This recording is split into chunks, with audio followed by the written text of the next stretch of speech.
Hey, hallelujah. How are you? It's Stephen Aryitey, your friend in faith, bringing you a word from the throne of grace. What an amazing conference we had last weekend with Man Up. It was absolutely amazing. The theme that we used for this conference came from 1 Corinthians 13, verse 11.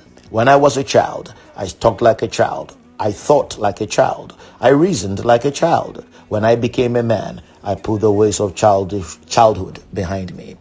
Now, Paul in 1 Corinthians 13 extensively writes about love. And somewhere in there, he inserts this little piece that sort of breaks up his flow and talks about maturity. Men were made to be mature. The Bible tells us that God made the original man out of love and made him to be like God, to walk like God, and to talk like God. And man must then therefore strive to become mature if he wants to see the glory of God. David said in Psalm 1 verse 1 that the man that knows his God, he's blessed if he walks not in the counsel of the wicked, watches the company he keeps. If that man does not stand in the way of sinners or sit in the seat of scoffers, but delights in the law of the Lord and meditates on that law day and night. And David goes on to say in the verse 3 of Psalm 1, he shall be like a tree planted by streams of water, that yields its fruits in its season, and its leaves do not wither. In all that he does, he prospers. Hear me.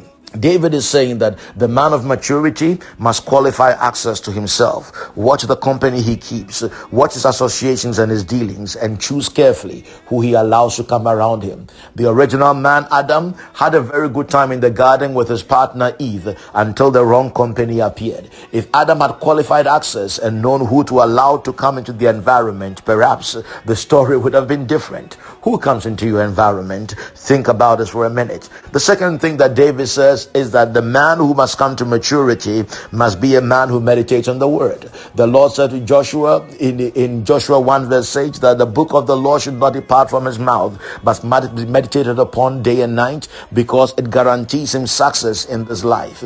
David said, how can a young man keep his way pure? By meditating upon the word. The word has directives, it has imperatives, it has revelation, it has truth and principles that will enable us become successful in this life.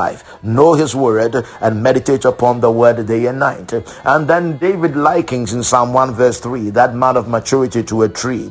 A tree is planted, a tree is rooted, a tree does not easily get swayed or change where it is. A tree is not something that is flighty or moves around anyway. So that you must become a man who knows who you are, established, rooted, planted in your location, in your church, in your career, in who you are.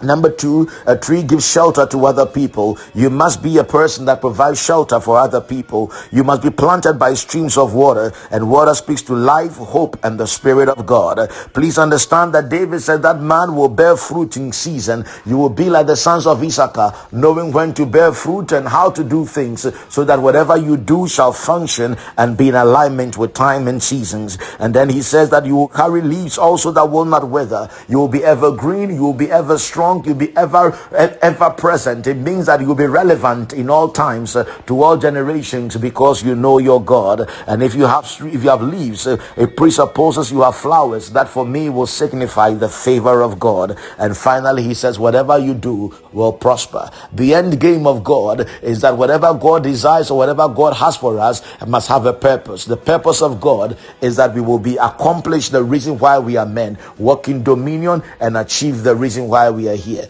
Do the things of God, walk with God, understand the ways of God, and remember, stay right with God. Don't be a child, be a man. My name is Stephen Aryitey. I brought you these words from the throne of grace, and I remain your friend in faith. Till next time, man up.